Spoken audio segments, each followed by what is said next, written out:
Manipuri taram noksari nasi asi koi Kanglei Movies World gi koi gi company asina hajaru bodagi masagi sahi 86 suraba yamna solaba ahallama ujaragasu Manipur film da makeup amadi costume na asoba thodang lori haiba wakhalona sida makeup amadi costume si Manipur film da yamna phahandaba yade hojik yamna asoba asobe ke yama leiri asoba singsi sumthok tabi yade haiba wakhalona duga loinana akoina hajaru bodagi yabiduna koigi National School of Drama da 1976 da loirakpura ha 1976 loireba 1976 da National School of Drama da makeup haiba field specialized orglaba koigi oza ngangom Swarnajit Singh koi mafam asida lengbiduna lengbirakle hairiba oza asidagi ekoina makeup ki maramda amadi costume ki maramda khangbu yaba koi puna khaminasi aduga mayam gi hangning wahang every question khuding koi comment box da pibiro aduga video sis like amadi share to biduna koi gi mathang puthok jagaduri ba episode singbu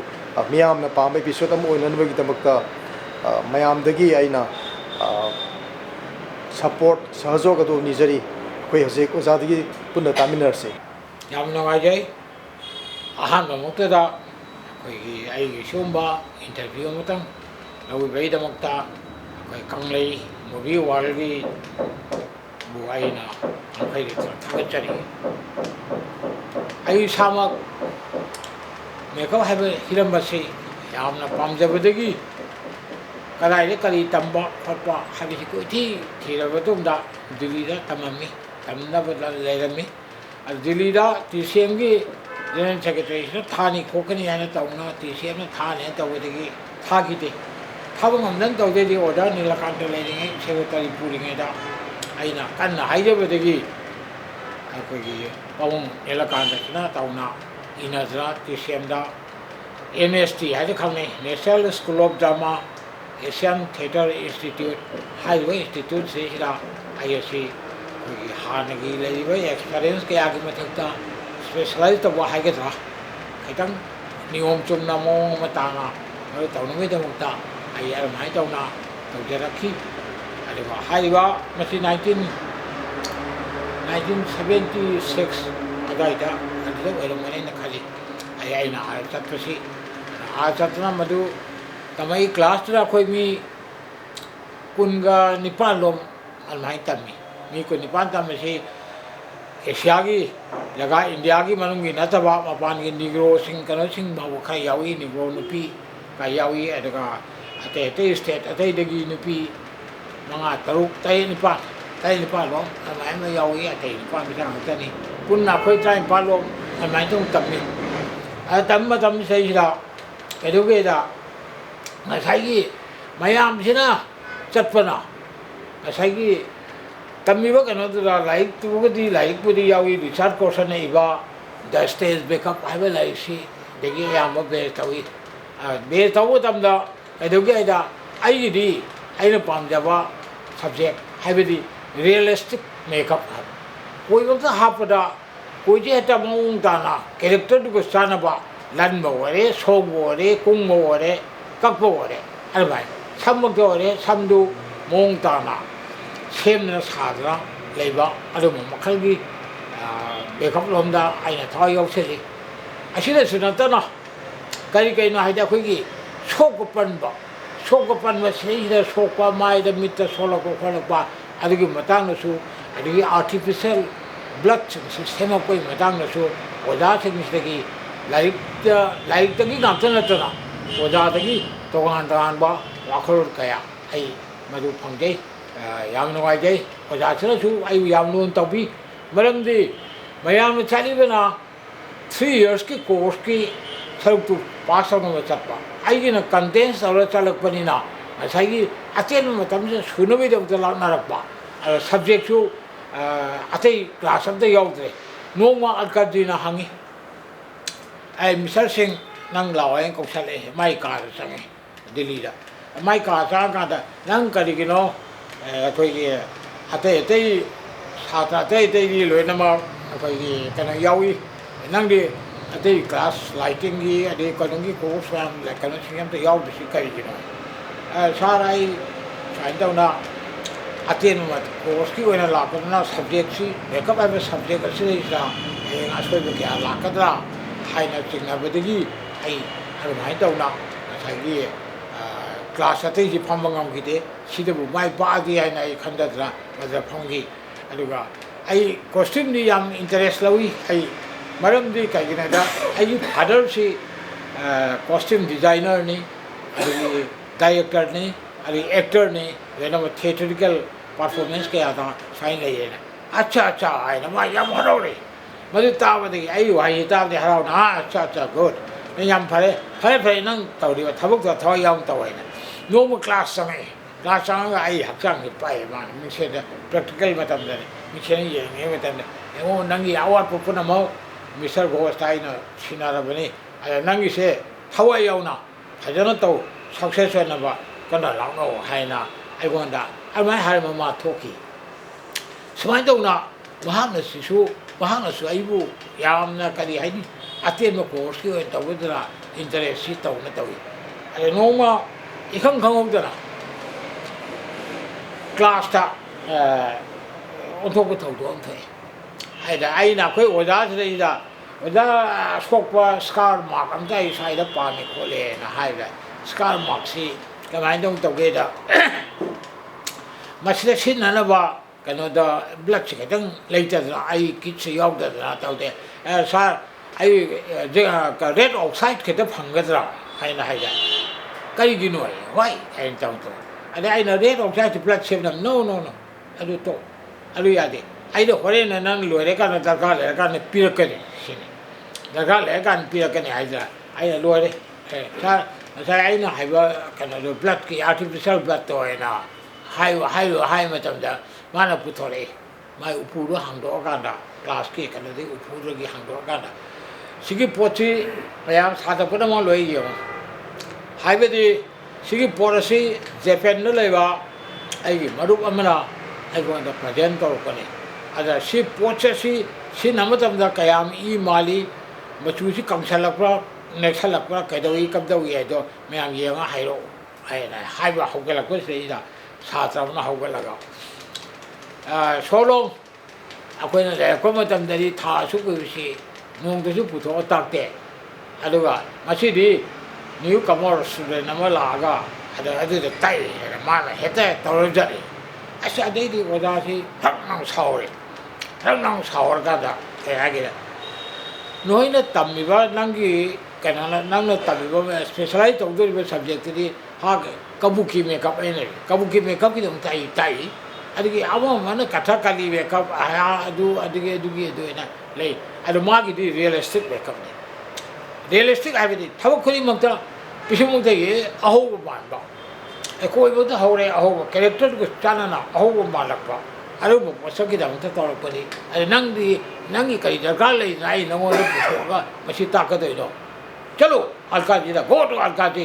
complaint हें गाय तो ना औदे लोए अदगी खातसी तेरे चलो हौगलो चलो मैं थोक दे तो है फमु तुमिन फमु फमले अदे भाई तो नहीं देगी ओजे उले आइना सोको मान सेबा पोट सिदेसी ता कदोगेदा माइ गसाइ ब्लड सिरिन दंग तो से काफी से काब तकना चेंधरे गुदे अखोगी सुम मिनिट कोई खुदिगी ब्लड की मसु ओलक पादो वाइ मसु ओले अदुगा तसेना अखोई सेमना बइदमक्ता अखोइदा लारिने इंट्रोड्यूस तौबा कनोदी ग्लेसरिनगा अखोई कनोगा रेड ऑक्साइड का निसी याजनरगा अद ब्लैक को करिम खतंग हापगा पोच की मचु ताना सेमगी कनो लाइट दि पिए अद लाइट की न गिदु माइ दुगदु पुनों खेनगरे माइ तरा गने सेम प्रेंसी कई ना बिला कोई थिउते अद अलमाइ तौना तौगी अद एनएसदा लेबो तमदा असागी अदि परीक्षादसु बसै जाइना हाइजनिंगम ले हदि मणिपुरदि फिल्म से कन्ना नमदरिबा मतम ममो ओइबदिनो फिल्म सिदैदा चंगबा दरकार ओइबगी मतांग से आई पंजरके चावना परीक्षा से का नाइ तोगे IC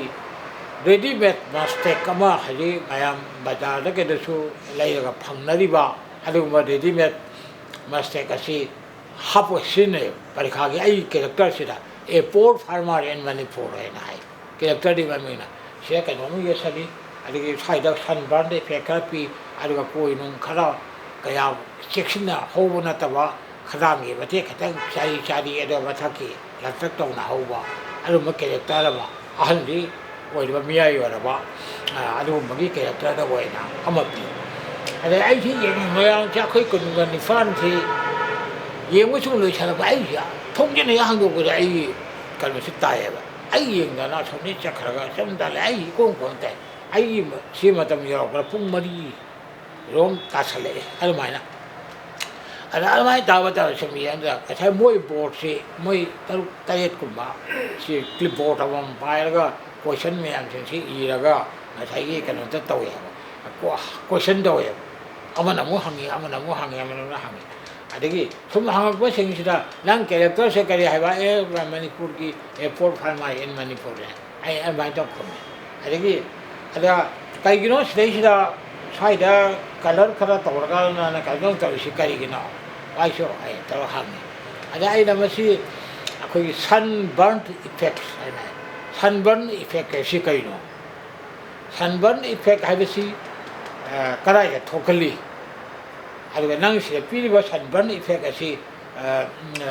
kari jobudigi inthangna character se ta na happy no sar lawu smu oiba philda da leiba kana da leiba minen no sagi sina khara kahat bagi sabam ama oiba yai haina el par script hai el par kana gi matungina wali si matungina ada adu taw hapani hai acha ai nang di adu basi karam jati da karam film da legally nang haji ki fil da pedi fil la lei ba adu na ta bata hai ai samudra da lai tadi samudra da hi hon ba kangbu sing da hai ro san ban ti pe ka si legally na al mai taw na hai na hai dei di acha bai mong tu no ma ga ma de taw mo ya ma ni gi mai phom si ai na sum u ja ba da ma du lan ba ki mong ai na hai đứa chúng mấy môn này cái người cái qua mà ngang được xe ngang thôi cái đó em ngang thôi để cái khăn này hai đứa đi vào ở đâu mà anh đâu nọ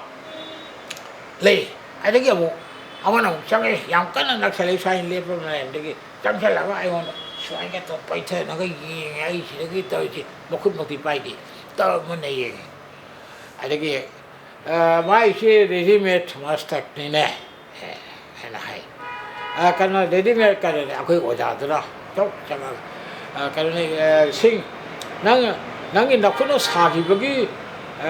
coi xin nó xả nó hấp cái này hay cái giá nó cái đồng ta xả đi cái mà dầu sôi tàu khi đây hay xả cái sôi tàu xả cái bút thấu yên cái có giá nó hàng hay xí cái mà bài khá đó hàng ngạc bất ta đi xí xả đi cái u lùi là có giá nó hay cái đó ấy nè xả cái bút thấu lên xí mỗi cái gì này ô cái juri hay cái đó mấy ông mới xí vay mà cũng nó sao này nè mấy cái tàu gì nè xí năng cũng nó sao ra xoay cái nó loli crosset thì nó loli number cái nó 6 nó loli hay là hay đấy acha mấy cái gì này hay cái mấy cái nó một cái bột cái hay đi ngoài cái cũng ba nó một cái mà u hàng nghe ba đấy thì chăm phải đấy đấy alka đi asasina mai character se photo ông te nam si kai cameraman ang ko o school gi hai na school gi cameraman ko work great for na saki ngak le ngai ta ja se da ate nang mi costume singi matang da di akhoi da phang kum na ne na da su nang se ye di ba ko ye kanogi dress kanomi phi ba jang yau se si ai mà nhung tàu nó ấy quay cái bảo tao hoàng để cho con nó tôi xong khut sai cái thế nó mà emergency cái đằng ta hấp này anh mà si em mà si yan mà nó tôi có yết vậy si này ấy là anh mà cũng khum này anh đấy cái cháu cái nó thì sản phẩm thì sao cũng mà đi hiện cái này nó cái thay cái mà si được rất cái đó mà suy đi thuốc làmอะไรhay là hay cái anh đấy phải anh đấy cái Mr. Ghost nó vẫn hay cái instructor đó makeup cái particular instructor la kano da haige ghost da haige ay ghost yo magi character ngasi tawriba simak as it is photograph ama record na loksalo aduga school la dam thamnaba madigi ere dam taw na haila ba alkati director ne kano gi school sigi director na hai director se po thokre adei bi mayam se thokre adigi ai as kan lo de mayam gi result ti ka lo de mai kan mai to no ni ai na ai quarter se ngoni mayam se thado photo to loin taw le aduga chu ma che chu ga thakan chu ma che tha ga hai ga ta thorak pa da di 자기 오자 지나 스쿨 기베란다도 내려가 에 미스터 생 come on go 아테 디면 암잖아 저자리 come on go 아이 살 까리 그다에 쭉또 뭐가 까리 바다고 난 don't click to another body you must be first person in practical 또리에 아이래 빠스바투다 하고 무시 까리 하이니 그냥 또 그래 이 사실 했다 그 플랜가 파일 업다운 거 뭐든지 छोड़ करो तो वाले महंगा तो उन्हें अच्छा था वो थोके का इंदर थोक था क्वार्टर दे चंगे चुरु चुरु जब मत था का था कि आई खाली पासा तौर ले रहे हैं ना इधर प्रैक्टिकल से ना कनाडा आई कनो इन ले रहे नहीं हाईएस्ट मार्क्स फंगे तो ये तीन हाई लोग ना हाई तो अरे ये आई चंगा का ना माइन तो ना वहाँ ना तो नहीं अरे परीक्षा का हाई लोग को निमित अरे ये चाइन तो ना पास तो ले अरे प्रैक्टिकल ना मां चाइन तो ही हाई ना माइन तो ही अरे वो सब मरक तो सो कोर्स ऐसी मनुंगा मरक तो सो कोई की बॉय अकेले ना नुपम सा कोई क्लास तो यावे ना नुपम सा लगी बॉय फ्रेंड नुपी करो नुपी से सिना हाई जाने क्लास से ऐसे माइन तो ना मारी प्रैक्टिकल ना बहुत मिसायाम चले abnormal eye ना abnormal eye से ही ना यावरिबा लाइट से यावरिबा आई ना फोन हुए लाइट से यावरिबा abnormal eye सिमक नुपी जासे ही ना माना hostel superintendent दगी परमिशन हम लोगे मागा मेकअप के मतलब तो खैर ताना के मधु के आया बा पियो पुंग हम खत्ते की मतलब पियो कर लेडीज हॉस्टल वाले सो जब वो यावगी तो ना superintendent ना पुंग वाचुं तो ना सो हुआ अदो पीरे खोले ना तो ही अदो लाइसे से संगाई वो तो मीना तमो दिल्ली दा मेकअप तम चोइन लागा दिल्ली दा ओजा ओइन ले दिखाई यार दे भागी तो अखोई हाल में के कोई ना मादी स्कूल कैंपस में गले चेबा मपान भरा दे या अद मपान भरा चखरे मोयदि नौसात का अरे तो दे आई दि ले होय आई गा ले होल के निपिम जासी आई ल ताय आई साइन कोई के सिल्गोस की सिल्क नेट कनो सिम से दा इचे रुक साना सेलो मचे सेलगा न्यू आई म पेंट तो अद पोस्ट पेस्टिंग तो पेस्टिंग की मपान की कनो सिम की साइन ले के दमी अद से दा अखोई की नंगी left or right ai amugi ano ai semode dugi ari jaga du mi ki bo no mana halo aduga sigi batang da sigi white chi blue na ha ha du to da to ne ta mai to nap ka ko ba ka to da ai sa na pai ko nap to ko da se pung ma je khara ka la to ne asgari mo da di pung ma malung da na de mai de adu ne ka le chum to bu du ya da pung ma de handle ka handle ade ba na khitang thu si đúng là ਕੋਈ permission ਸੀ ਪੁੰਗ ਮਤ ਦੇ ਹਾਇਨਾ ਤੌਂ ਅਦੇ ਅਮਾਇ ਕਾ ਤੌਂ ਰਗਾ ਮਤਿੰਗ ਪਾਗੇ ਅਦੇ ਕੇ ਮੂ class ਆ ਕਰੀ ਪਰੀਖਾ ਮਤਮ ni so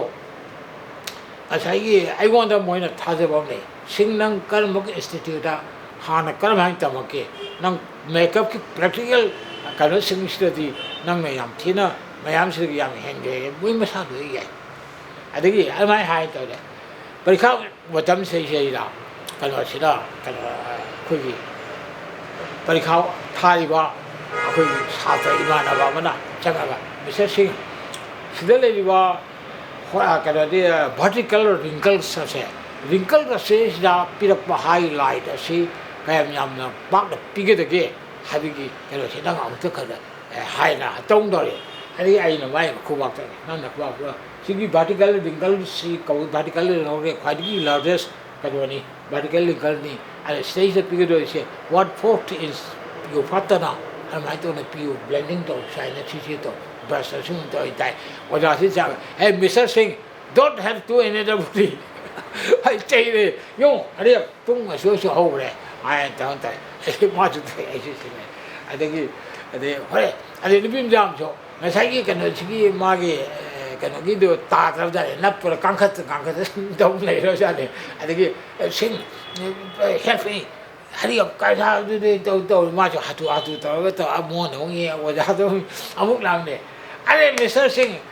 kéo cái tàu đấy của nó chơi đi ako ko ide nang minute suta minute trauma ka tinga re madam nang kai gira wai khai kai de nang the last one me long da ai tong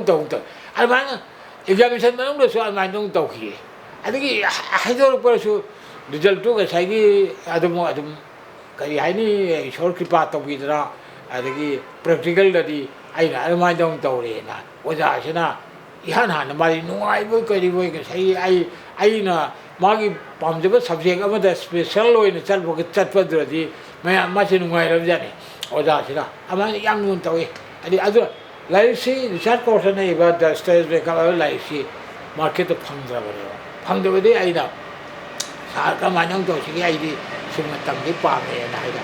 अच्छा अच्छा नंग कायम खारो ना आइ थोपम तौना आइ कोइथि थिरगा नंगोने पीनि लाइदि अमा हाय तवे अदुगा रे नंग यों अतोपा mấy mày làm chứ mà cái tàu cái này cái tuần lại đi xong rồi phẩm lại đi nó phẩm bài về xe dòng cái nào vậy anh là lấy toàn mới lấy về này lại về cái gì ấy nào lấy ông mới lâu lấy chụp qua thì sinh ốm là cái này thay cho tay xây chụp cái sàn xoay đâu nào lấy xin lâu lấy xin ấy là lâu vậy 사서 놓아야 되고 오잖아 놓아가 사서도 비비리 잡아 아데이 비에 사도 한모데 라이브리 강구나 시리기다 시리바 만주야 미에도 마타가 사서나 로부야 돼 오잖아 이 인스트럭터 떠가 로홀로이다 하이라다 하이데 인스트럭터시다 알마인도는 라이키 로라 앵원데 비자리다 아리라 사자이세 자자리 사자들이 자히 양게래 야모이라 사대해서 오이 좀 밥이나 그게 대 내절 가도 생산은 말은 오이더라 봐 아데이 아이라 사사이도나 라이시 슈바 라이암 테네 아데 라이트 로혼이니 아이나 하이로 아이 로위니 라라라 하이 가시 아가 가시 자시 아 자비 토하시라 아가 란수 난가 이게 란수 아이 란수 사미나르시 하이나 만 아이시 뿌레 라이시 로레 란시 마이 란시 그만 좀 자랑 게데 마디 데이터미 시다 뽕마 다브세시라 아코이게 마탐마탐기 시즌기 프루츠시 오레 누아레 폴로레 라포이오레 아두고 그네 상공 글라스 삼바 상바만에 아두기 드라이 푸드 아코이기 브레드 아컴비시 시가 아두 뭐 나토인토에 아두기 모로 수케 짜데 마이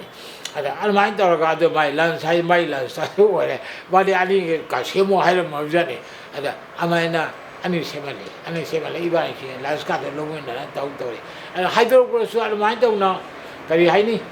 ishwar ki baat umi dra aina hana manipura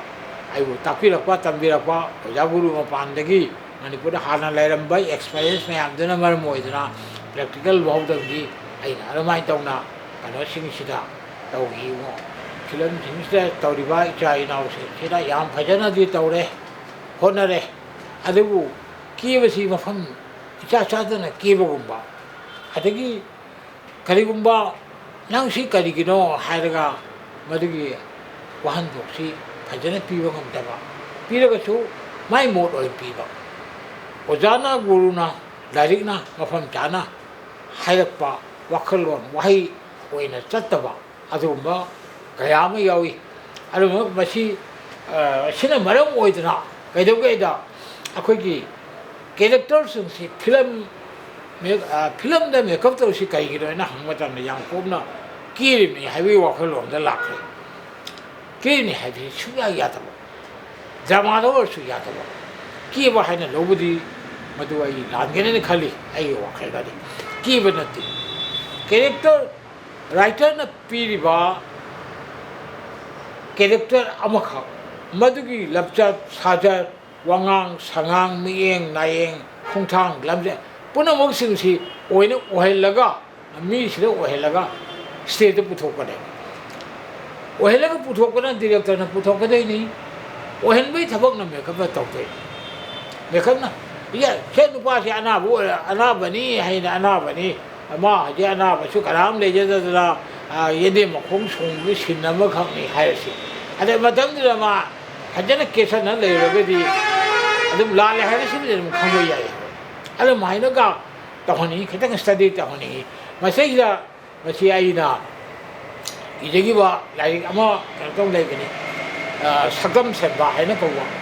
ꯂꯥꯏꯔꯤꯛꯁꯤꯗꯗꯤ ꯂꯣꯏꯅꯃꯛ ꯑꯩ ꯀꯨꯞꯅꯁꯨ ꯍꯥꯏꯈ꯭ꯔꯕꯅꯤ ꯑꯗꯨꯒ ꯐꯤꯂꯝꯗ makeup ꯀꯔꯤꯒꯤꯗꯃꯛꯇ ꯗꯔꯀꯥꯔ ꯑꯣꯏꯔꯤꯕꯅꯣ ꯍꯥꯏꯕ ꯇꯥꯔꯒꯗꯤ ꯀꯦꯕꯔꯣꯝꯗ ꯑꯣꯏꯅ ꯆꯠꯍꯟꯗꯅ ꯉꯁꯥꯏꯒꯤ ꯀꯦꯔꯦꯛꯇꯔꯁꯦ ꯐꯤꯂꯝꯗ ꯄꯤꯔꯤꯕ ꯀꯦꯔꯦꯛꯇꯔꯗꯨꯒꯤ ꯃꯔꯝꯗ ꯐꯖꯅ ꯑꯦꯅꯥꯂꯥꯏꯁꯤꯁ ꯇꯧꯕ ꯑꯃ ꯆꯪꯉꯤ ꯃꯗꯨꯒꯤ ꯑꯦꯅꯥꯂꯥꯏꯁꯤꯁ ꯇꯧꯕ ꯃꯇꯝꯗ ꯉꯁꯥꯏꯒꯤ ꯀꯩꯅꯣꯗ ꯃꯗꯨꯒꯤ ꯂꯥꯏꯔꯤꯛ ꯁꯤꯗꯩꯁꯤꯗ ꯌꯥꯎꯔꯤ ꯄꯣꯏꯟ ꯇꯔꯨꯛꯈꯛ ꯌꯥꯎꯏ ꯄꯣꯏꯟ ꯇꯔꯨꯛꯁꯤ ꯍꯦꯔꯤꯗꯤꯇꯤ ꯍꯥꯏꯅ ꯄꯥꯔꯤꯄꯨꯔꯤ ꯃꯥꯁꯤ ꯄꯥꯔꯤꯄꯨꯔꯤꯗ ꯀꯔꯝꯍꯥꯏꯅ ꯍꯧꯔꯛꯄꯅꯣ ꯍꯥꯏꯕ ꯑꯃ ꯄꯥꯔꯤꯄꯨꯔꯤꯒꯤ ꯍꯦꯔꯤꯗꯤꯇꯤ ꯑꯗꯒꯤ ꯔꯦꯁ ꯖꯥꯇꯤ ꯃꯥꯁꯤ ꯀꯕꯨꯏ ꯅꯥꯒꯥꯔꯥ ꯁꯥꯌꯦꯕꯂꯥ ꯅꯠꯇ꯭ꯔꯒ ꯃꯩꯇꯩꯔꯥ ꯅꯠꯇ꯭ꯔꯒ ꯕ꯭ꯔꯥꯍꯃꯟꯂꯥ ꯅꯠꯇ꯭ꯔꯒ ꯀꯔꯝꯕ ꯀꯩꯅꯣꯅꯣ ꯍꯥꯏꯕ ꯔꯦꯁꯀꯤ ꯃꯇꯥꯡ ꯑꯃ ꯅꯩꯅꯕ ꯇꯥꯏ ꯑꯗꯩ ꯂꯩꯔꯤꯕ ꯁꯃꯥꯖ ꯑꯦꯟꯚꯥꯏꯔꯟꯃꯦꯟ ꯁꯪꯒ ꯑꯃꯗꯤ ꯃꯥꯏ ꯑꯀꯣꯏꯕ ꯑꯗꯨꯗ ꯂꯩꯔꯤꯕ ꯄꯣꯠꯁꯤ ꯅꯩꯅꯕ ꯍꯛꯆꯥꯡꯒꯤ ꯐꯤꯕꯝ ꯑꯅꯥꯕꯔꯥ ꯅꯥꯗꯕꯔꯥ ꯌꯥꯝꯅ ꯍꯦꯜꯗꯤ ꯑꯣꯏꯕ ꯄꯥꯡꯒꯜ ꯌꯥꯝ ꯀꯜꯂꯤꯕ ꯃꯤꯔꯥ ꯀꯔꯤꯅꯣ ꯍꯥꯏꯕ ꯑꯃ ꯑꯗꯒꯤ ꯆꯍꯤ ꯃꯇꯥꯡ ꯆꯍꯤ ꯀ꯭ꯔꯣꯅꯣꯂꯣꯖꯤꯀꯦꯜ ꯑꯦꯖ ꯑꯣꯏꯅ ꯄꯨꯟꯁꯤꯒꯤ ꯆꯍꯤꯃꯛ ꯃꯦꯀꯞꯅ ꯁꯦꯝꯕ ꯄꯣꯠꯇꯤ ꯍꯦꯟꯅ ꯅꯍꯥ ꯑꯣꯏꯗꯕꯁꯨ ꯌꯥꯏ ꯑꯗꯨꯒ ꯍꯦꯟꯅ ꯑꯍꯜ ꯑꯣꯏꯕꯁꯨ ꯌꯥꯏ ꯑꯗ ꯃꯗꯨ ꯆꯍꯤ ꯑꯅꯤ ꯑꯍꯨꯝ ꯃꯔꯤꯒꯤ ꯚꯦꯔꯤꯌꯦꯁꯟꯗ ꯃꯗꯨ ꯕꯔꯥꯕꯔ ꯂꯩꯕ ꯌꯥꯏ ꯑꯗꯨ ꯅꯠꯇꯗꯅ ꯉꯁꯥꯏꯒꯤ ꯑꯦꯖꯁꯨ ꯌꯦꯡꯗ ꯀꯩꯅꯣꯁꯨ ꯌꯦꯡꯗ ꯑꯗꯒꯤ ꯑꯩꯅ ꯁꯨꯝ ꯇꯥꯖꯕꯗ ꯂꯥꯟꯕ ꯆꯨꯝꯕꯗꯤ ꯈꯪꯗꯦ ꯑꯉꯥꯡꯁꯤꯡ ꯁꯨꯝ ꯈꯔꯅ ꯍꯥꯏꯕꯗ ꯄ꯭ꯔꯣꯗ꯭ꯌꯨꯁꯔꯅ ꯗꯤꯔꯦꯛꯇꯔꯅ ꯃꯦꯀꯞ ꯇꯧ ꯍꯥꯏ ꯐꯤꯂꯝꯒꯤ ꯑꯗꯨꯒꯤ ꯐꯤꯂꯝꯅꯤ ꯑꯗꯨꯅꯤ ꯑꯗꯥꯅꯤ ꯑꯗ ꯑꯩ ꯀꯔꯤ ꯀꯦꯔꯦꯛꯇꯔ ꯌꯥꯎꯏ ꯀꯦꯔꯦꯛꯇꯔꯒꯗꯤ ꯍꯥꯏꯗꯦ ꯑꯗꯨꯝ ꯇꯧꯔꯝꯗꯥꯏꯗ ꯑꯍꯟꯅꯤ ꯆꯍꯤ ꯑꯁꯨꯛꯅꯤ ꯆꯥꯎꯔꯥꯛꯄ ꯑꯃ ꯍꯥꯏꯔꯒ ꯇꯧꯏ ꯑꯗꯨꯅꯗꯤ ꯄꯣꯠꯇꯨ ꯈꯤꯇꯪ ꯋꯥꯠꯀꯗ꯭ꯔꯥ ꯈꯜꯂꯤ ꯍꯥꯏꯗꯅ ꯑꯩꯅ ꯑꯩꯒꯤꯗꯒꯤ ꯊꯣꯛꯈꯤꯕ ꯁꯥꯇ꯭ꯔ ꯑꯃꯗ ꯆꯩ ꯁꯥꯇ꯭ꯔꯗꯨꯅ ꯑꯃꯨꯛ ꯆꯠꯇ꯭ꯔꯥ ꯍꯥꯏꯅꯔꯨꯔ ꯃꯥꯜꯂꯦ ꯑꯗꯣ ꯁ꯭ꯀ꯭ꯔꯤꯞꯇꯣ ꯑꯗꯨꯃꯥꯏꯅ ꯄꯤꯔ ꯅꯩꯅꯈꯤꯕꯒꯤ ꯋꯥꯔꯤꯒ ꯈꯔ ꯂꯩ ꯑꯗꯒꯤ ꯑꯃꯨꯛ ꯀꯔꯤ ꯃꯇꯝꯗ ꯑꯩꯁꯤ ꯌꯥꯝꯅ ꯀꯩꯅꯣ ꯇꯧꯕꯒꯤ ꯋꯥ ꯅꯠꯇꯦ ꯏꯆꯥꯁꯤꯡꯕꯨ ꯍꯨꯟꯕꯒꯤ ꯋꯥ ꯅꯠꯇꯦ ꯍꯧꯖꯤꯛ ꯇ꯭ꯔꯥꯟꯁꯖꯦꯟꯗꯔ ꯏꯆꯥꯁꯤꯡ ꯌꯥꯝ ꯐꯖꯅ ꯇꯧꯕ ꯌꯥꯎꯏ ꯊꯋꯥꯏ ꯌꯥꯎꯅ ꯐꯖꯅ ꯇꯧꯕ ꯌꯥꯎꯏ ꯑꯗꯨꯒ ꯈꯤꯇꯪ ꯀꯥꯆꯤꯟ ꯀꯣꯏꯌꯥ ꯌꯧꯕꯗ ꯈꯤꯇꯪ ꯋꯥꯠꯂꯤ ꯑꯗꯨꯒꯤ ꯃꯇꯥꯡꯗ ꯍꯥꯏꯔꯤꯕ ꯀꯦꯔꯦꯛꯇꯔꯁꯤꯡꯁꯤꯒꯤꯗꯃꯛꯇ ꯑꯣꯏꯅ ꯈꯔ ꯑꯈꯟꯅꯅ ꯈꯜꯍꯟꯅꯤꯡꯉꯤ ꯁꯦ ꯈꯨꯗꯝ ꯑꯣꯏꯅ ꯀꯩꯅꯣꯗ ꯑꯩꯈꯣꯏꯒꯤ ꯀꯦꯔꯦꯛꯇꯔ ꯑꯃꯈꯛ ꯁ꯭ꯀ꯭ꯔꯤꯞꯁꯤꯒꯤ ꯃꯇꯨꯡ ꯏꯟꯅ ꯀꯦꯔꯦꯛꯇꯔ ꯑꯃꯈꯛ ꯂꯩ ꯆꯍꯤ 63 ꯁꯨꯔꯕ ꯅꯨꯄꯥ ꯑꯃ ꯁꯤ ꯑꯩꯒꯨꯝꯕ ꯃꯀꯣꯛ ꯏꯍꯧ ꯍꯧꯕ ꯑꯗꯨꯒꯨꯝꯕ ꯅꯨꯄꯥ ꯑꯃꯒꯤ ꯐꯤꯕꯝ ꯁꯥꯗꯣꯔꯤꯕ ꯅꯨꯄꯥꯁꯤ ꯑꯗ ꯃꯦꯀꯞ ꯇꯧꯗꯣꯏ ꯅꯨꯄꯥꯁꯤꯅ ꯃꯉꯣꯟꯗ ꯄꯣꯛ ꯍꯥꯞꯅꯤꯡꯒꯅꯦꯕ ꯁꯣꯏꯗꯅ ꯃꯉꯣꯟꯗ ꯍꯥꯞꯄꯗꯤ ꯌꯥꯗꯦꯕ ꯀꯩꯗꯧ ꯌꯥꯗ꯭ꯔꯤꯅꯣꯕ ꯁ꯭ꯀ꯭ꯔꯤꯞꯇꯨꯗ ꯌꯥꯎꯔꯝꯃꯦꯅꯦ ꯊꯣꯛꯆꯣꯝꯒꯤ ꯇꯥꯏꯕꯪꯉꯣ ꯏꯕꯣꯍꯜ ꯑꯁꯤ ꯃꯣꯏ ꯃꯊꯛ ꯊꯪꯕ ꯃꯊꯛꯇ ꯀꯥꯗ ꯑꯩꯅ ꯆꯪꯉꯤꯗ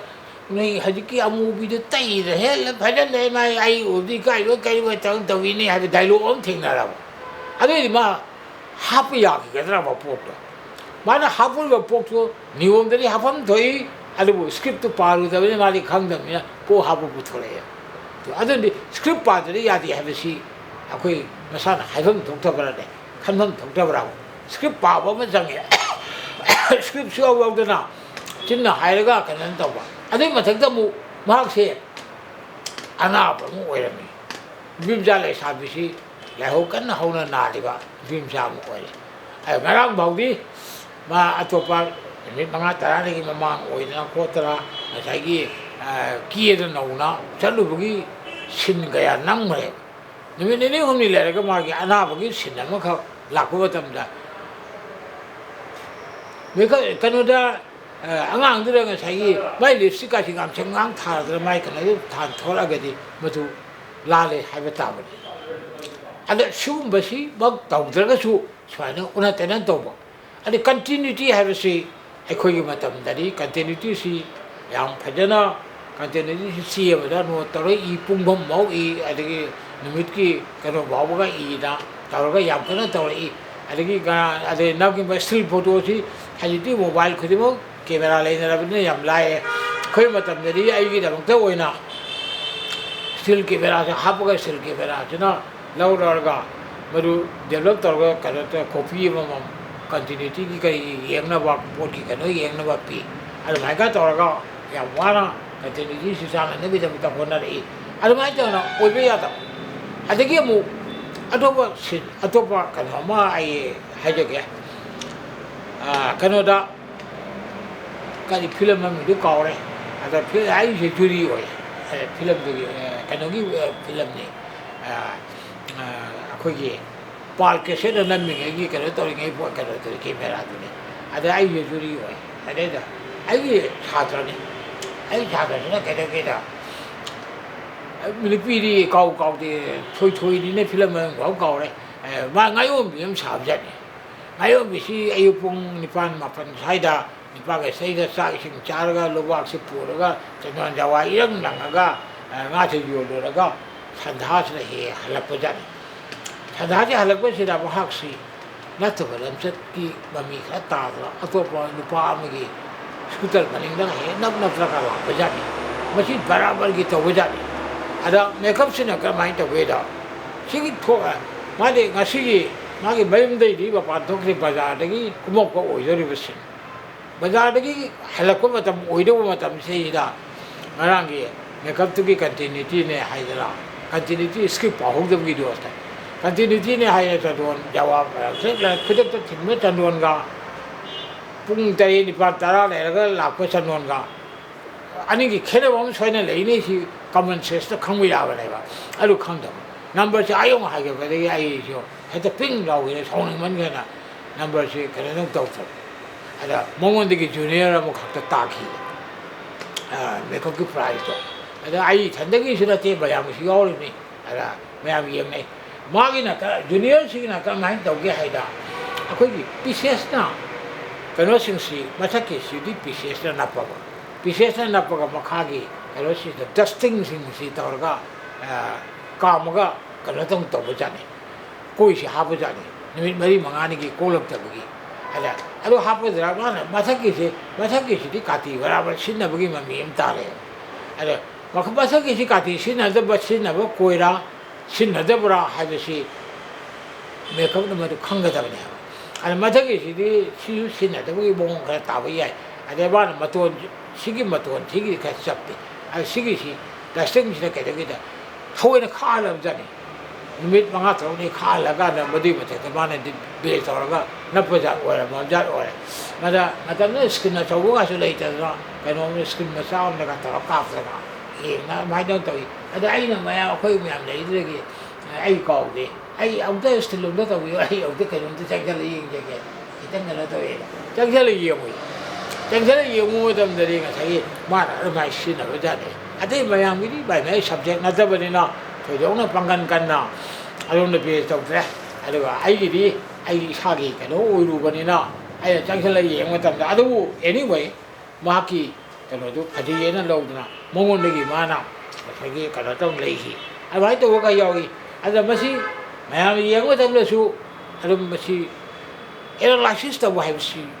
khoái cái film gì ya này hàn mà tầm đó cái nó trong tàu cái đôi ba makeup tàu cái đôi ba chạy nào sự đó sự cái analysis si yang cúp nó tao này Ani mathakta atopa mana facial physiognomy what is he akoi gi kanogi mapan lam gi physical play oita di loida mapan lam gi mi balan batam moida mongoloid face oiti ajori ba adigi kanada na anga sai moina aryan singi mai pham da lei bani na ade madu mana wala da patam akoi mai tei ji da mấy cái đó khôi gì nô giam cắn nó cái nô quậy bạ niệm bạ bạc bạ nó tôi sẽ chỉ là khôi gì tam cha đó nó ai là sao vậy chứ yam tất cả bạ yêu cái này nó khai lên bên dưới yêu nó cũng có sự cái gì yêu rồi thì cái này yêu cái này ai em mình đó gì ai là sao vậy đó mấy cái gì nô là ai cái gì mấy cái gì ai chứ cái đó cái gì ai thì yam na ai đi cha nó vậy chứ tăng wat bra ai na ai một thì adom thanningi aduga tasengna arian sing da baliga mit ki 피범 싱가 굿라가 자기 라오라가 어정 다우나 레이버 피범 아데기 아코기 미츠데 레이버 시기가 몽골로이키 페스타 레이버 시기가 페스스기 개념 레요 페스기 개념 마동이나 자기 메이크업기 개념이 힘들었거든요 패션 비디오놈이 하듯이 제 누빠 가 이때부터나 야나 말은 가 목바 오자 아제나하 mấy mà cái party nó xả đi rồi gì mà đây yang sửa rồi anh cái món nó sửa lại cái gì mà không mà anh cái món anh không có phim mà mình sao mà không được anh không mà tao thấy cái đầu cái đó chạy vô hay lắm mà này cái số mà này anh cái tao biết đi mỗi lần mà nó xí cái đó cụ ta làm người ta bảo mi cái gì phun cái này có hậu quả anh cái yoga cái thì nó thắc bảo anh cái 이분 내가 죽하라 포테이 두가이고 가이고 뭐 캐릭터를 뭐 이래 나왔어. 근데 뭐들 사요가 자기 캐릭터도 뭐 된 메이크업도 없어. 모두 다 제가 난게네 가니. 아니 뭐뭐다 동안 봐 마기 람set뜨기 뭐등이 내가 사이 람set기 뭐당 나면 여기 거니. 세세이다. 람set 사자기 뭐당다. 아두만 레이버드나 뭐다 physical adundi shumba lambi chetpa wahi ngangumba shumba mita takama misi karamba mita we pishum kamai hogali habisya malaya facial physiognomy facial physiognomy do study to utao facial physiognomy de ma chumna phajana le mo so ma che a little oblique eye oini adagi eye also a little oblique oigeni haina le mene adu le ge mo apply to yek tai ಅದನ್ನ ಫೇಶಿಯಲ್ಗೆ ಹೋಗಿ ಫಿಸಿಯೋನಮಿ ಅಮತ್ತ ಯಾವ್ದನ ನೆನದನ ಅಸಾಗಿ ಹಾನ success ಆಗಿರೋ ಪೋತ್ತುರಿರ ಮಸಂಗಿ ಕರೆ ಒಮ್ಮೆ ಚುರುವಲ್ಲ ಚಹಿಗಳು ಮಾನೇನ ಚಮಾನ ತವ ಮಸಿ ಕೈಮತಂದಸು ಖರಗೆ ಬಕೈ ಥೆನದಬನತೆ ಸೈರ ಥೆರಭಂಜು ಥೋಯಿ ಅದ ಮಸಿ ಖತಂ ಚೆಖಿಲನಿಗಿ ಮಸಿ ಸೇಂಗ ಹಾಯಬದ corona ಅಮಾಯಿಬಿಸಿನ curry ಕರಿಮತಂದ facial 피조놈이 얘가 와가네. 마이기 마이폼, 마기 마mit기 모ong, 콩기 콩상, 굿기 상바, 가능기 상바, 삼기 마후, 아래기 삼기 고서가 뽑아 굽바, 신어진바, 시 얘가 와가와 미약 용자네. 거기 아마이와 마이비 신시소, 아마이와 마이비 신다 따라게 와로 우리야 돼. 아니가 칼 여부 technology 도 보니 하이저버니 아니 하이저시디 아주나 그리고 담다 아두고 뭐 그래 요 패션 피지오노미디 맞등이나 아주네 마디아로 많아 몸이나 몸이 셰파디 너무 시행하러 이더니 바이 부이 하이나 범네 아두 마이나 패션 럴레디 뭐 피지오노미디 맞등이나 캐릭터 성시 오이 아주나 하이 와리 해비시디 스크립트 이레이바 자이나 kaya ilaibe script wa no honaraga madu torga madu oiraba lagdare aduga maduda lekhan lakadori ba mukhut haidori ba dori ba awaba nuaiba punsigi ek to godoi bidri director da mulai ahami oiraba gi ne tari sini sida natana not only this akoi gi hairstyle is very very important some habisigi madugina misi haiba ngamne 삼기 마두기나 삼기 삼하 삼기 잠깐은 마두기나 삼마이나 캐릭터도 사글라고 또 아주게 마팅 밤이 하베디 삼 하베시 거기 아할라만나 하이나벌레 하이 나 공가루 이파 바라서 나오 페이 말라 아주나 삼 하베시나 캐릭터시 마너 세용보다 아주 마팅노 아주기 삼시다 나타나 피제치는 뭐 아주 못해요 말로 제 그다음 뭐나 할보다 메이크업 용도나 메이크업 할것이 중요해 야혼데나 피제도 set보다 캐릭터도 뭐이가 아주 뭐 캐릭터를 내는 거니 시파이가 여기 해 시파이들 set봐 시파이는 뭐이래 다이로그 시야우디 그나 시야우디 칼리 피셋보다 오이네봐 아주 많이나 costume si mathandan le pangamba character si le pangamba adu ma character kayam su le adigi mo kanoda akoi costume si yog dati 마 아두니 시 하이 하이버금다바 캐릭터 메이크업 막터나 레버금다바 아주 뭐 캐릭터 식바가 그야무서 레요 아두나 하이버싱시 거의 내나라가 보나고 내나라가 포카다우니 아두가 메이크업과 코스튬과 머리 레나다나 레네 하이버시디 야음나 좀그라 와폼니 아칸 아이기아나 이tattat나 또이나 퐁도오니 라이크시라수 마사나 아이나수 이브라수 야우디 야우라버니 마시 अखोगी Bengali की writer नुपा अमने इबा अंग रचना रूप रीति ओ प्रयोग है makeup की lyric सही माने इरक्पा कनो दसु यावी मागी मेकअप की लाइरिक से यावी फिजेट की यावदना करा तवे न मदो ला सेते ससे मादी स्टेज मेकअप की लाइक अमदगी पाट हाफ समाना यावं लाइक मिनर में सेते से makeup and costumes have an enormous significance and constitute half of the success even for the most brilliant and talented actors. Karigumba makeup ka costume ani sina mo mamai se chumna bo thabak ta khorgadi mana ek tok dinga da 50% success hoye to aduna di masai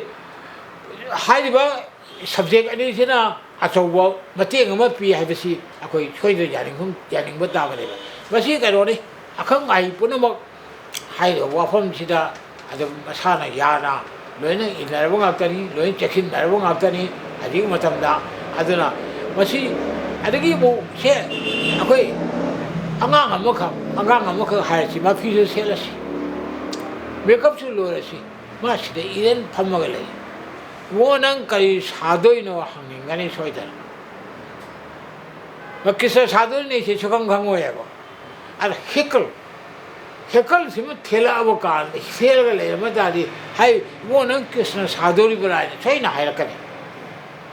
मसागी Haeckel दुगी मगुन से कृष्ण नतना अतोप कांगुना Haeckel से थेतपे यादबगी मरम कयाम ले अदगी उरे से थेलको कर्म मतलब थेकदगे कनो थेकदगे सेचे वाफम मतम क्या लेखरे अदुगा लॉर्ड कृष्ण की दमक्तदी हेकल हाइबा वहों वतु हाइबसे ख्वाइदगी अचौवा सिंबल कनो अमने हदि पीएम येसलगा वहों वतु हम सेलगा मुगा भुजम अम सेला ख्वागदाम लागा लेपरे हम सेमना कृष्ण दम हाइने अदुगा ngसागी हेकल सि यावदगदी नंग कई साइनो कृष्ण राइसी स्वाई है तो अदरदी अयंबाना गामीबसी अचौब मतेंग कॉस्ट्यूम जिना अचौब मतेंग म पांगबंगमे अदगी समाज असिना अचौब मतेंग म पांगबंगमी अदगी कनो हाइसिना गामी साइना मसे मयाम से मेकअप कॉस्ट्यूम अनि सिना ओइरिबो कनो गाक्तनेबा अदरा आइना सुम पामजाबदा आइना गसी वाव तरपा हिस्टोरिकल फिल्म सिंगसिदा अयामना makeup costume art direction ada ahu daikta ahum moina ahum joina lakali aya bata be pai ki hau film mi damang ta suwa ala masi tasena ngam badi wa bajani isai nau kai yaw da digam pote thandana adana masi akoi check-in ba phai adana script masi film makeup tau de mamang da film mi makeup tau de ba isai nau ka na han khadoi script si para ba matung da mathanda koi si sadokera नबकेरा अदुगा film के नमक्तदी आइबो हाइजो highway लेरगदी Anoop कोइसि कया कना सिनदे Anoop हाइबदी crepe न कइना नप कोइसि कया कना सिनदे मसी कनोना मैजिक ऑफ मेकअप आइने इबा हेरल मालविल साइना राइटर मले राइटर सियाम सावे कई दबुई कनो न कोइ दिनो सिल्क नेट सावा मासे फजे बजार बजार हाप्ता न मोइना कथे नांगनाबा सिदा हाप्चल लगा घरो तौरे अदुगा मदुदा हापो भावना स्टेज दा हापो भावदा क्रेप हियर की मुबसे हेनमन कतरा से कनमन ग्रादना असेगी ब्राउन कलर से याछलगा सिंगगा नप तगाय पदर नप तबि यात्रगदी तगाय ब्राउन कलर तो सिंगना पोइना हजकी हेरल मालविल साइना राइटर से ना अदुमाइना हाय अदगी मु कनोगिना असागी स्क्रिप्ट पागदबनी जाहता तगने के लाइटिंग का कलर से मरी लेना भाई मतंग गादी असागी रियल के हो इसिना इबा मागी फिल्म में टेलीविजन की like tu masih lain sedagi yawa tak ada bagi dah kan lagi hai manganga macu singa lain apa mari sina maram oidina makeup ki kalau sing si soi na kena bom thai hai se bayam ubiram bayai yang tu na drama ki makeup ta akoi ki mapan daga thorok ma ta drama ki makeup stage ki makeup se tabul waraga mapan ng hal thokuna hai bayam thene biram ngani soi dara madre ngang ngang phiba mom kai na kai no kai kai tra ne yang bada ana stage da changra hore thorok badri yegba du no wa kari gi no si matang hi yam nei na bom thai mangan sing si ma chu gi khena bane ne red bulb sing matum tawa bulb ataka ka no ni bulb sina asai gi red chi aka yellow chi chu salaga red thak tore nung sa mangana amana yellow chu salaga red thak tore mangan sing sina color sing si absorb to mo tamda ani si lai ado hajiti digital ka kalo ka tor ko matam sida matam mamada akoi na pari ge da monochromatic film sing sida akoi thedari kano da indoor gi makeup ni ko haila khangnai ado hajiti camera gi kano da akoi na khangu bana tra balina adum chap chana yarba yadibra maduri khangnai indoor and outdoor na makeup khaji khaji khena ba happy indoor la ko tam da red ki akano gi saruk si adu hapsal de ani gi khena basi lai adu mai no makeup sira su asagi khena khero machu khena ba mangan khena ba adu reflector adi color powder sing ada color powder sing si hadi yam thina hadi mafam aya mogi matam da hadi ki ano wo modern kanu sing sigi oina akoi gi ano ono wo mong da kya chale ano ono wo mong da haibedi akoi bate che bro mo da ha yam pina ye ba hadi ke chau thorok pa hadi ki color ung da kanu da tha matam da rules zaina koina set ki set ba tha chi set chi aya avoid torok pa avoid torok ko kai ta ge da masi ai nong ta si khena ba si practical tabugi khorok jabal la ga adi khena ba si ani si ye ga anai to na mayam da madu utpe ya bugi khorok jaba ani si karam dong ge hai si karam ne ye ngo nuai ge hai bi wa khalon ji almai jong na khoi ki practical gum ma kari ma mo tang na to ga almai ye se na khali adu khang de masi akoi na seng na hai ba da akoi gi kalimba XYZ ahalaman lai guru gi wai pautak matung inna asai kai mong tang khena bising si uthok na ba lang na ba phayeng khali lai na ma hai taw thabo na ma taw adu taw ga di ya adu haji aya mana ai na chu khanja ba da agang sing da khoi gi me ko pa me ko taw wi ba jai naw sing ma ta yaw ma de ho nei adu moi da color powder si kari kari bachuna skin color oige na hangbada basi ayam bana di alge 60% ni basi ayam khangda ran khali adi base color si base color ha material se yamui almai color oiga wapa adi khud chagi oira master packing and blenders we keep making sumugasi isane kaya tawdaba kache de le lore kana de company di seller ori habu mada khanba ala basi ai khatam alarmo ga tai khali isana madu khangkhom thoprai na haibam thoprai na khali se ai nga sai kana da ine seller ngi bitam da practical matam da sarapuni ai da baya ma harau na taw ki khoki ai bi wari yama leida sarga koshi se ne la thelaga quarter de le sarga madu half ki bane to madu le sinani haibane ba le sinaba sindi khogi ningba thong oye ba ningba thong oye di writer sina pami si mai koi se sport na hobuni pokse algi nakan namana kanoi dawde ani si mana hom thok to banade mai di sini kaila kari definition kar piram magadi madu le yu phang ponte ada ye sinaba habi sidi tagai phajana tuk to wei wa ne ba film da gray hair la ko da tay ne habi sita ching badi lan bane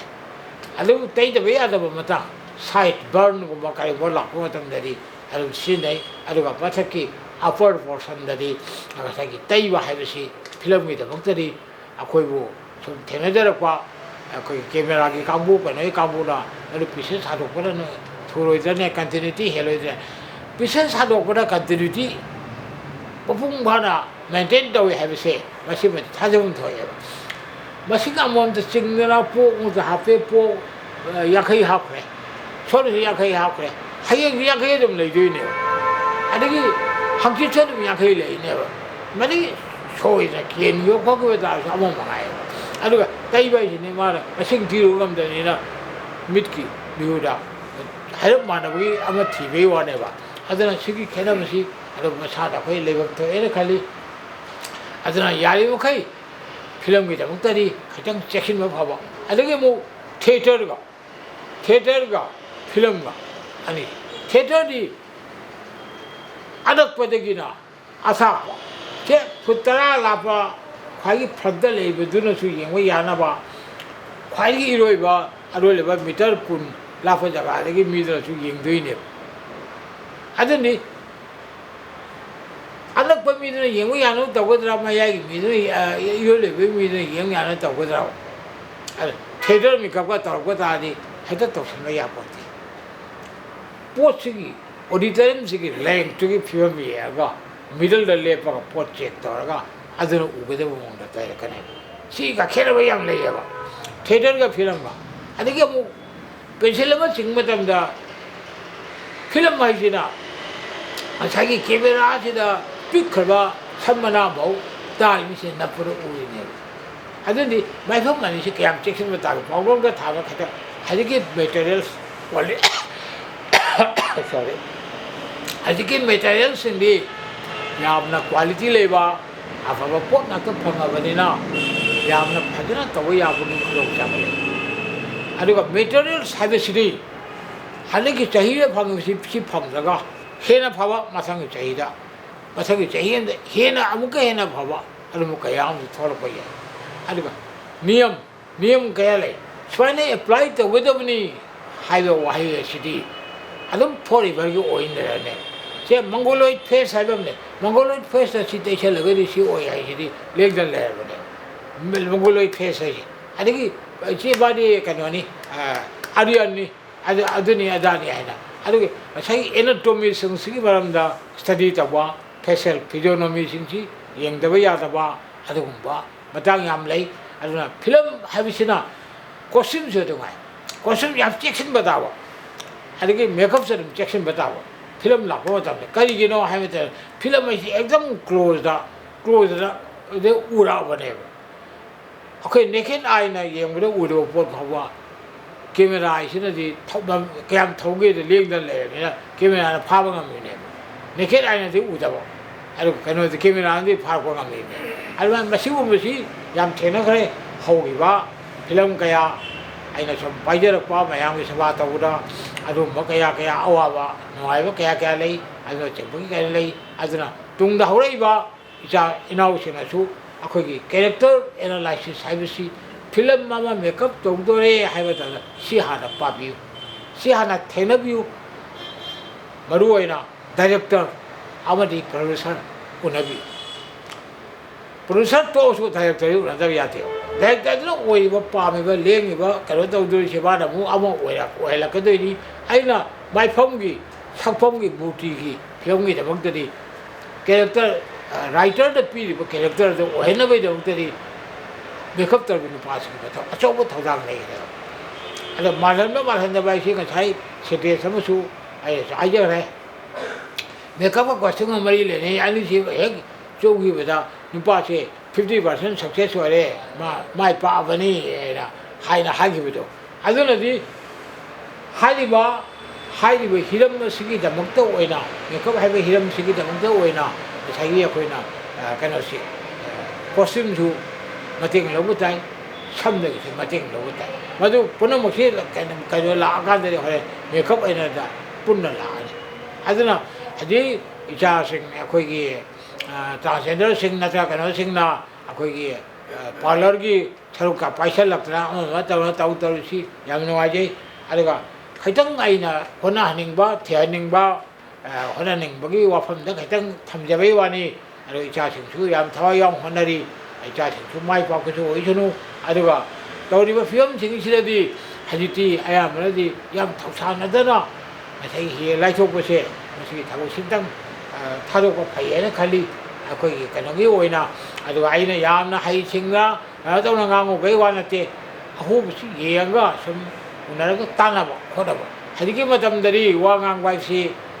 ꯂꯥꯏꯔꯤꯛ ꯑꯃꯗ ꯕꯦꯖ ꯇꯧꯔꯒ ꯉꯥꯡꯕ ꯅꯠꯇ꯭ꯔꯒ ꯑꯣꯖꯥ ꯒꯨꯔꯨꯗ ꯕꯦꯖ ꯇꯧꯔꯒ ꯉꯥꯡꯕ ꯃꯥ ꯃꯁꯥꯅ ꯑꯣꯏꯅ ꯇꯧꯕꯁꯤ ꯋꯥ ꯉꯥꯡꯅꯔꯛꯇꯕꯅꯤ나 ꯑꯈꯪ ꯑꯍꯩ ꯀꯌꯥ ꯀꯌꯥ ꯊꯦꯡꯅꯔꯛꯄ ꯃꯇꯝꯗ ꯑꯋꯥꯕ ꯈꯨꯗꯣꯡꯆꯥꯗꯕ ꯀꯌꯥ ꯃꯥꯌꯣꯛꯅꯔꯛꯀꯅꯤ ꯍꯥꯏꯕꯒꯤ ꯑꯩ ꯊꯥꯖꯕꯁꯤ ꯊꯝꯃꯤ ꯐꯤꯂꯝꯒꯤꯗꯃꯛꯇꯗꯤ ꯑꯩꯈꯣꯏꯒꯤ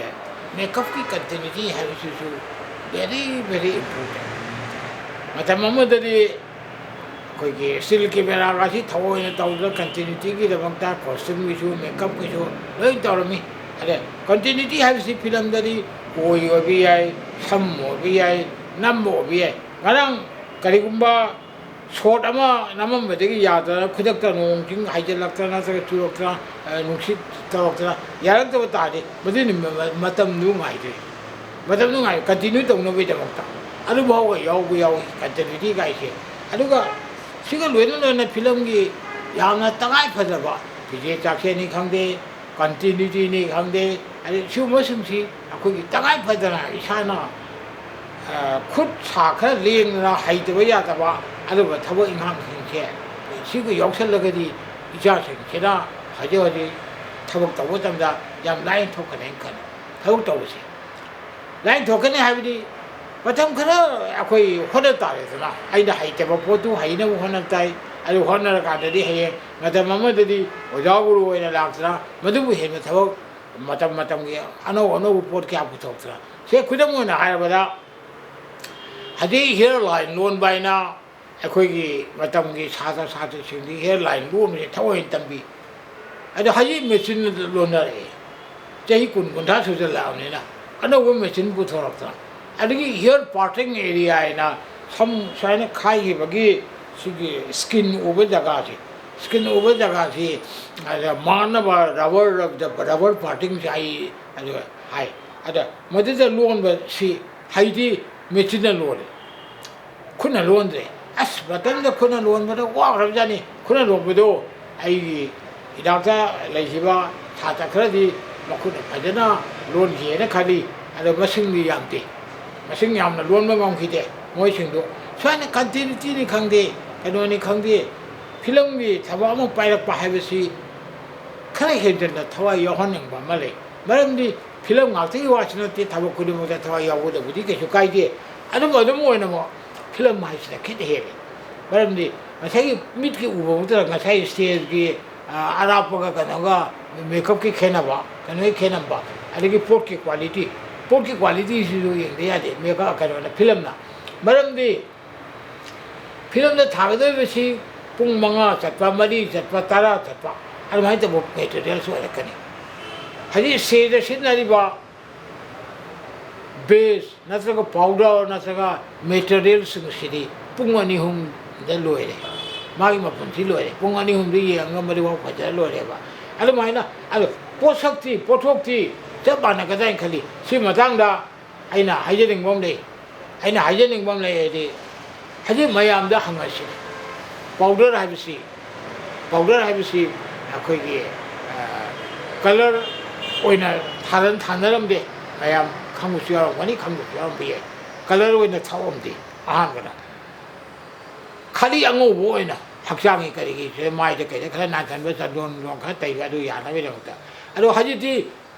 ꯀꯂꯔꯒꯤ ꯄꯥꯎꯗꯔ ꯉꯥꯛꯇ ꯁꯥꯔꯦ ꯑꯗ ꯀꯂꯔꯒꯤ ꯄꯥꯎꯗꯔꯗ ꯃꯈꯜ ꯀꯌꯥ ꯃꯆꯨ ꯀꯌꯥ ꯁꯥꯔꯤꯁꯤ ꯀꯔꯤꯒꯤꯅꯣ ꯑꯗꯩ ꯂꯤꯞꯁꯇꯤꯛꯇ ꯃꯈꯜ ꯀꯌꯥ ꯄꯨꯊꯣꯛꯏꯕ ꯑꯗꯒꯤ pencilda black tagina gray tone dagi adagi brown dagi makal me apo isi param kai gino ada basi tamba habisri loibe nati like ka kai ga konana kanong tamasu basi adum changai adura basi sengna harabadane masai costume habelaite kanu habelaite adi continuity habelaite basai mari leina ba oja guru singa tanaba aduga film dugi nangodoriba डायरेक्टरगा उनबा याम तोयना फमिनबा अदा field Haider गांवसु नुगाइति फिल्डदि यारिखै गांनादबा फै आई तोरिबा थबक्तुरा हायतंग येंगागा yes नोयना चनबा फै अदगी असैगी अखोय चाही ahal loire tahi ahal loire na saigi ye dura body continuity si ye na maintain ta hude gadi marang to gi me ka to ka si mo jabana ba hai si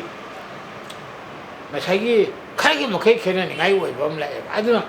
photograph fajan ta ga kai kai to gi ni na ga khai ngai na ga photo na ba khai adagi ui me ya da ba o me ya da ba da saigi ka no wai ba phi ron mu ta se le adang ta se le script 바우다 script 바우다 그게 도과 그동 주스 그야 토이 하이버디 script들이 용기 자링아이 벌을 때는 빠딱 페이문게 미야무라 마가 사실 실 자리버들은 사이기에 인지나 닥터는 게 이문데기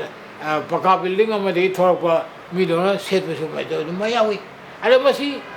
또혼닝데 에메담나 마시 아루가 마시 마당다 미기 모레도 레이레고 아다 아티스트나 해다 바리 해다 또고 마시 아이 사나 파이게서 마시 아름 탱너라버니 아두부 아이기리 마땅들 아이나 하이자버니 강대 논자버니 강대 더 아이네 야데 하고 포체 또 비기데 마땅들 대봐 까리기노 하이다바 마시 아이 필름 슈퍼제로이 하루가 가나 슈퍼레로이 쳇베야다바 이몽도기 피엄 맞으나 아디 보도 보토가 피마 마미 다리버두고 스티 마미 다리버두 아바에 진토가 아유 야호르고 숨지던 바르가 들어 쳇버도 예문은 와 계더네 예문은 와요 아디 리스틱 과와 무쳤다고 해 타잘라가 돼 마탐도 칼리 립톱 좀 할래로래 아니 강납 탐보게 아니 말가 또보가도 마도 그때 누와있지 아니 무슨지 마도 가이데기 노하이다 script ba hongda ba aruga analysis to bura wat ba han ne hek to gele si analysis script ne from ga analysis ta wora madu da kop na director ga famina ga ne biu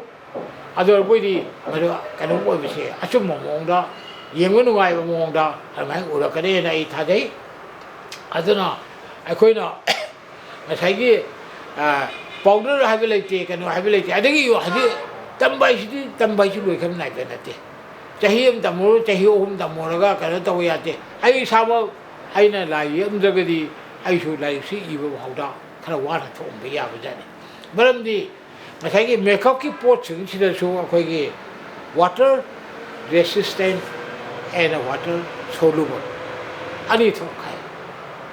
base color su adigi dry oiba cake powder ne thole ala sigi 내리면 캐내리 무슨 식가리기 되면 다시 캐내리 베노 하시 quick 좀 돼. quick makeup quick change. 아니 마이도 그만 서로가 저렇게 보치지 로토가 하는 리터스 오나 봐. 아주 뭐지 뭐는 뭐 맞아. 잘만 시는 뭐 강고야. 아니 브러쉬 먹다다. 브러쉬 저기다. 오케이 세이다. 아마 신나루래 이러시. water resistant color 맞아요. 아니 허래 이신을 잡더라디 Gasing the doctor the Kari Woidurigio. Water resistant. Water ising the some the tall the some with the split the some with the port kayakale. Material sumishida. Maduhana tambatai. And again, brush of the pie. Lift said highlight, Pidori. Highlight about Pidori. Pidori was highlight as she yapi pointed to a brush, I'm not Piracadori. And the people them that. She brush as she come behind the pie again. Still he on the pie matak the pie she pie of Tambay. Tambay she like when a lamp to way. Hello, she I think do Tamikande Tamikade, but you go I don't know anything. I don't come here together. Number can a yaka the game. She can get him of the format of that. It's a much over a poppy at about 4 pen white or peely. It's a young coupon of pork at the valley. I don't mind a sigi can never say. I don't much have a talk at the hammer. Masigi glass sigi lo salapada and hygienic body asumba glass sigi the young biriba tabiriba unamonasu isai sagi apamba wang pakun kayamasu koi hangir ko yagani ali mongda aina khangjabo oragadi ꯑꯩꯅ ꯈꯪꯖꯕ ꯈꯔꯒꯤꯗꯃꯛꯇꯁꯨ ꯑꯩ ꯈꯨꯝꯅꯕꯁꯨ ꯇꯧꯖꯒꯦ ꯑꯗꯨꯒ ꯀꯔꯤꯒꯨꯝꯕ ꯉꯝꯗ ꯊꯣꯛꯑꯁꯨ ꯃꯔꯤ ꯂꯩꯅꯕ ꯂꯥꯏꯔꯤꯛ ꯂꯥꯏꯁꯨ ꯑꯣꯖꯥ ꯒꯨꯔꯨ ꯀꯌꯥꯒ ꯏꯗꯒꯤ ꯑꯩꯅ ꯍꯪꯉꯒ ꯃꯗꯨ ꯄꯥꯎꯈꯨꯝ ꯄꯤꯅꯕ ꯑꯩ ꯍꯣꯠꯅꯖꯒꯅꯤ ꯑꯗꯨ ꯉꯁꯤꯒꯤꯗꯃꯛꯇꯗꯤ ꯃꯁꯤ ꯀ꯭ꯂꯥꯁꯁꯤꯕꯨ ꯌꯦꯡꯕꯤꯔꯤꯕ ꯎꯕꯤꯔꯤꯕ ꯄꯨꯝꯅꯃꯛꯄꯨ ꯊꯥꯒꯠꯆꯕ ꯂꯣꯏꯅꯅ ꯑꯩꯅ ꯃꯌꯥꯝꯕꯨꯁꯨ ꯈꯨꯔꯨꯝꯖꯔꯤ ꯑꯗꯨꯒ ꯂꯣꯏꯅꯅ ꯃꯅꯤꯄꯨꯔ ꯐꯤꯂꯝꯗ ꯌꯥꯝꯅ ꯇꯉꯥꯏ ꯐꯗꯅ ꯆꯪꯕ ꯃꯦꯀꯞ ꯀꯣꯁꯇ꯭ꯌꯨꯝ ꯍꯥꯏꯕ ꯍꯤꯔꯝ ꯑꯁꯤꯒꯤꯗꯃꯛꯇ ꯍꯦꯟꯅ ꯊꯣꯏꯗꯣꯛ ꯍꯦꯟꯗꯣꯛꯅ ꯆꯥꯎꯊꯣꯛꯆꯍꯟꯅꯤꯡꯕꯗꯒꯤ ꯑꯩꯅ ꯋꯥꯐꯝꯁꯤꯡ ꯑꯁꯤ ꯅꯤꯡꯁꯤꯡꯖꯈꯤꯕꯅꯤ ꯄꯨꯝꯅꯃꯛ ꯀꯪꯂꯩ ꯃꯨꯚꯤꯁ ꯋꯥꯔꯜꯒꯤ ꯑꯩꯈꯣꯏꯒꯤ ꯁ꯭ꯇꯨꯗꯤꯑꯣꯗ ꯑꯩꯈꯣꯏꯒꯤ ꯃꯅꯤꯄꯨꯔꯒꯤ ꯂꯝꯌꯥꯟꯕ ꯑꯃ ꯑꯣꯏꯔꯤꯕ ꯑꯩꯈꯣꯏꯒꯤ ꯐꯤꯂꯝꯒꯤ ꯃꯦꯀꯞ ꯑꯃꯗꯤ ꯀꯣꯁꯇ꯭ꯌꯨꯝꯒꯤ ꯑꯥꯔꯇꯤꯁ ꯍꯧꯖꯤꯛ ꯆꯍꯤ 86 ꯁꯨꯔꯕ ꯑꯍꯜ ꯑꯁꯤꯅ ꯑꯩꯈꯣꯏꯒꯤ ꯃꯅꯤꯄꯨꯔ ꯐꯤꯂꯝꯕꯨ ꯑꯩꯈꯣꯏꯒꯤ ꯃꯥꯂꯦꯝꯒꯤ ꯆꯥꯎꯈꯠꯂꯕ ꯐꯤꯂꯝꯁꯤꯡꯒ ꯀꯝꯄꯤꯇꯤꯁꯟ ꯇꯧꯕ ꯌꯥꯅꯅꯕ ꯍꯣꯠꯅꯕꯗ ꯃꯦꯀꯞ ꯑꯃꯗꯤ ꯀꯣꯁꯇ꯭ꯌꯨꯝꯒꯤꯁꯨ ꯑꯆꯧꯕ ꯊꯧꯗꯥꯡ ꯂꯩ ꯍꯥꯏꯕ ꯑꯗꯨꯅ ꯃꯅꯤꯄꯨꯔꯒꯤ ꯐꯤꯂꯝꯁꯤ ꯃꯤꯌꯥꯝꯅ ꯌꯦꯡꯕꯗ ꯀꯝꯄ꯭ꯂꯦꯟ ꯂꯥꯛꯇꯅꯕꯒꯤꯗꯃꯛꯇ ꯑꯩꯈꯣꯏꯒꯤ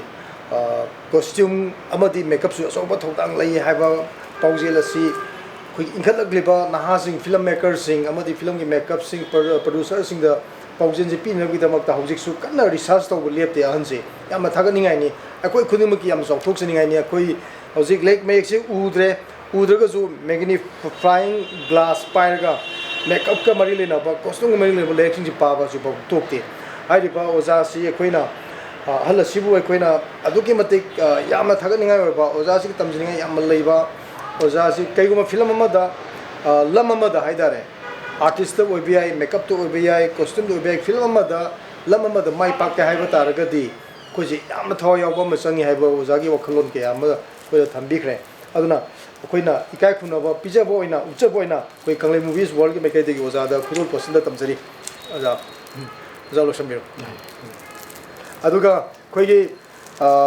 ꯆꯦꯅꯦꯜ ꯑꯁꯤꯕꯨ ꯌꯦꯡꯕꯤꯔꯤꯕ ꯑꯩꯈꯣꯏꯒꯤ ꯏꯆꯤꯜ ꯏꯅꯥꯎꯁꯤꯡꯅ ꯑꯩꯈꯣꯏꯒꯤ ꯚꯤꯗꯤꯑꯣ ꯑꯁꯤ ꯌꯥꯔꯒꯗꯤ ꯁꯤꯌꯥꯔ ꯇꯧꯕꯤꯌꯨ ꯑꯗꯨꯒ ꯂꯥꯏꯛ ꯇꯧꯕꯤꯌꯨ ꯑꯗꯨꯒ ꯍꯪꯕꯤꯅꯤꯡꯕ ꯋꯥꯍꯪ ꯈꯨꯗꯤꯡꯃꯛ ꯀꯃꯦꯟ ꯈꯨꯗꯤꯡꯃꯛ ꯑꯩꯈꯣꯏ ꯀꯃꯦꯟ ꯕꯣꯛꯁꯇ ꯄꯤꯕꯤꯔꯛꯂꯒ ꯃꯅꯤꯄꯨꯔ ꯐꯤꯂꯝꯕꯨ ꯑꯩꯈꯣꯏꯒꯤ ꯆꯥꯎꯈꯠꯅꯅꯕꯒꯤꯗꯃꯛꯇ ꯑꯩꯈꯣꯏ ꯈꯨꯗꯤꯡꯃꯛꯀꯤ ꯑꯣꯏꯕ ꯑꯆꯧꯕ ꯊꯧꯗꯥꯡ ꯑꯗꯨ ꯂꯧꯃꯤꯟꯅꯁꯤ ꯍꯥꯏꯕ ꯋꯥꯈꯜꯂꯣꯟꯁꯤ ꯊꯝꯖꯕꯒ ꯂꯣꯏꯅꯅ ꯉꯁꯤꯒꯤ ꯚꯤꯗꯤꯑꯣ ꯑꯁꯤ ꯑꯩꯈꯣꯏ ꯃꯇꯥꯡ ꯑꯁꯤꯗ ꯂꯣꯏꯁꯤꯟꯖꯔꯤ ꯄꯨꯝꯅꯃꯛꯄꯨ ꯊꯥꯒꯠꯆꯔꯤ ꯊꯦꯡꯛ ꯌꯨ